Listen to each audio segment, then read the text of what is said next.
Olá, pessoal! Vamos dar início ao seminário com o tema Teoria Burocrática. Mas para entender melhor esta teoria, nada melhor que mergulhar um pouco na história. A teoria burocrática surgiu na década de 1940, inspirada na teoria da racionalização progressiva de todas as instituições. Foi inspirada por Max Weber, sociólogo alemão que viveu até 1920. Weber foi considerado o primeiro teórico das organizações. A burocracia no senso comum. No senso comum, a burocracia é vista geralmente sob uma ótica pejorativa. Quando se fala em burocracia, normalmente associa-se a ideia de grande acúmulo de papéis documentais e de procedimentos vistos quase sempre como desnecessários. Na verdade, essa é a disfunção da burocracia, ou seja, um defeito no sistema burocrático, mas não é o sistema em si, a teoria burocrática. Esta teoria é baseada na racionalidade, ou seja, os meios devem ser analisados e estabelecidos de maneira totalmente formal e impessoal, a fim de alcançarem os fins pretendidos. Desta forma, na teoria burocrática, há grande ênfase na eficiência. A teoria da burocratização surgiu a partir da necessidade de serem estabelecidos novos sistemas de controle pessoal. O comportamento do homem no trabalho passa a ser pré-estabelecido e o treinamento minucioso deste comportamento é feito nas próprias organizações. Nessa nova proposta, as emoções não fazem parte do comportamento estabelecido. A proposta burocrática visa a eficiência organizacional como objetivo básico e, para tanto, detalha como as coisas deverão ser feitas, ou seja, prevê em detalhes o funcionamento organizacional. Desse modo, mantém um caráter racional e uma sistemática de divisão de trabalho. Caracteriza-se ainda pela impessoalidade nas relações humanas, considerando os indivíduos apenas em função dos seus cargos e funções que exercem na organização. A determinação de procedimentos e rotinas é evidente e os participantes são considerados profissionais, caracterizando-se pela especialização técnica, pela remuneração condizente com o cargo, pela nomeação pelo chefe imediato, pela possibilidade de ascensão na estrutura organizacional e pelo fato de não participarem do capital da organização. Em resumo, o modelo weberiano oferecia vantagens à organização, tais como racionalidade, precisão, rapidez, uniformidade de rotinas e procedimentos, continuidade da organização, constância e confiabilidade.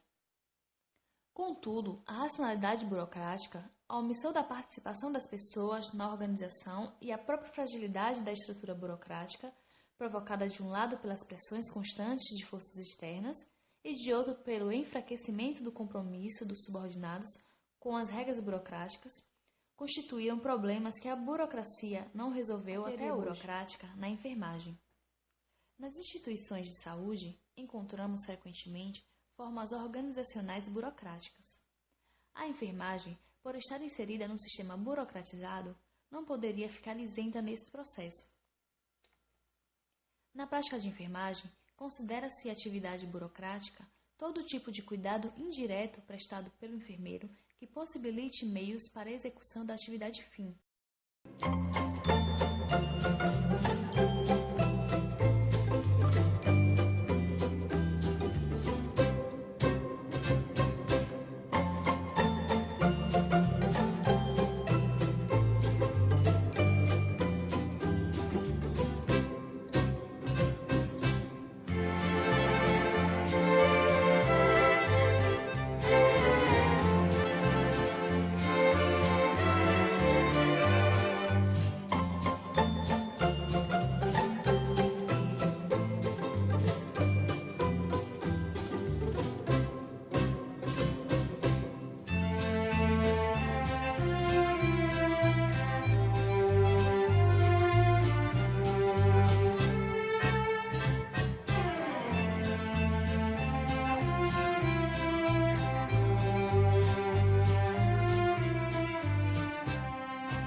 Papeladas, filas, demora, uma coisa horrorosa.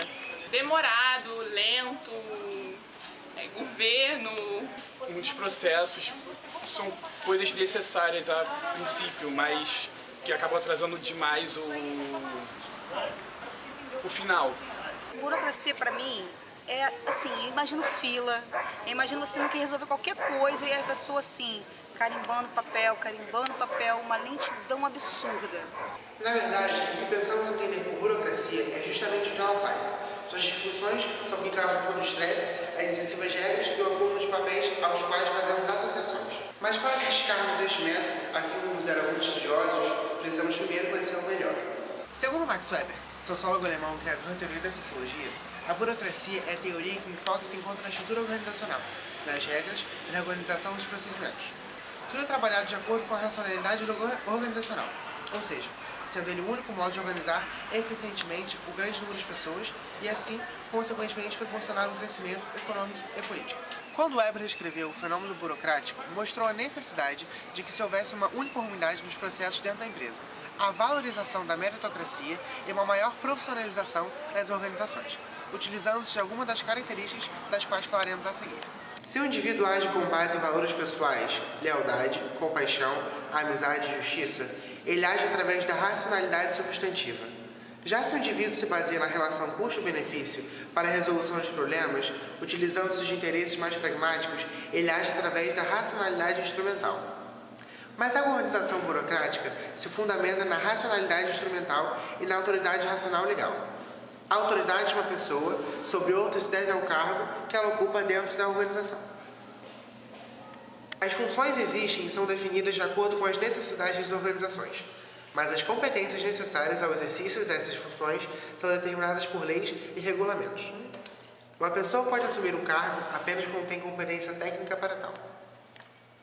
Outra característica é a divisão do trabalho. Baseia-se em regras específicas e as mesmas devem ser executadas de modo a permitir que os objetivos sejam alcançados.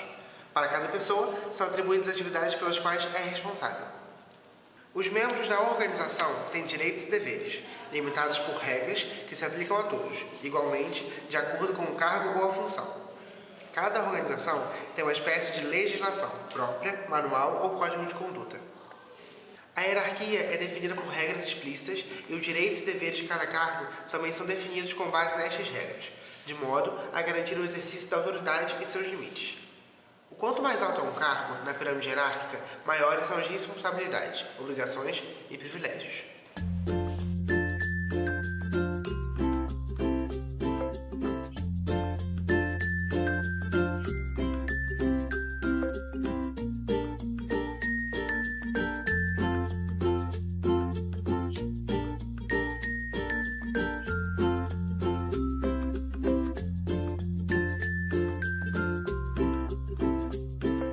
Quando o sistema burocrático opera as maiores disfunções, a organização passa a obter vantagens como rapidez de decisões, comunicação eficiente, redução de conflitos, confiabilidade, entre outros.